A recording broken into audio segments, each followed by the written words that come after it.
పరిశుభ్రత భారత్ స్థాపన మన అందరి ప్రథమ కర్తవ్యమని, ఈ దిశగా ప్రతి ఒక్కరూ అడుగులు వేయాలని, తద్వారా ఆరోగ్య భారత్ ఆవిష్కరణ సాధ్యమవుతుందని శ్రీకాకుళం జిల్లా కలెక్టర్ స్వప్నిల్ దినకర్ అన్నారు.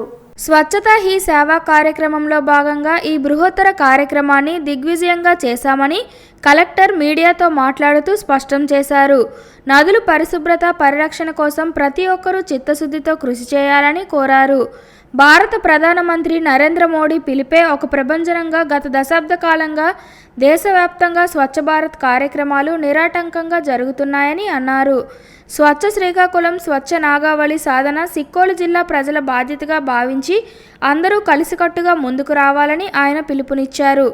శ్రీకాకుళం శాసనసభ్యులు గొండు శంకర్ మాట్లాడుతూ నదులు దైవాలతో సమానమని, శ్రీకాకుళం జిల్లాలో ఉన్న నాగావళి వంశధార నదుల పరిరక్షణకు ప్రభుత్వం ప్రత్యేక శ్రద్ధ తీసుకుంటుందని అన్నారు. దేశంలో స్వచ్ఛ నగరాల జాబితాలో శ్రీకాకుళం ఉండాలనేది మా లక్ష్యమని అన్నారు. ప్రధానమంత్రి నరేంద్ర మోడీ ఆశయాలకు, ఆలోచనలకు అనుగుణంగా నీతివంతమైన పాలన సాగిస్తూ ముఖ్యమంత్రి చంద్రబాబు నాయుడు ముందుకు సాగుతున్నారని ఎమ్మెల్యే అన్నారు. శ్రీకాకుళం నగరంలో నాగావళి నది ప్రవహించే ఒడ్డున సుందరమైన పార్కులు, చక్కని రహదారి ఏర్పాటు చేస్తామని హామీ ఇచ్చారు. ఈ కార్యక్రమంలో శ్రీకాకుళం జిల్లా SP Maheshwar Reddy, municipal corporation commissioner Prasad, ఇతర సిబ్బంది, స్వచ్ఛంద సంస్థలు ప్రతినిధులు, పోలీస్ అధికారులు, ప్రజా సంఘాల ప్రతినిధులు పెద్ద ఎత్తున పాల్గొన్నారు.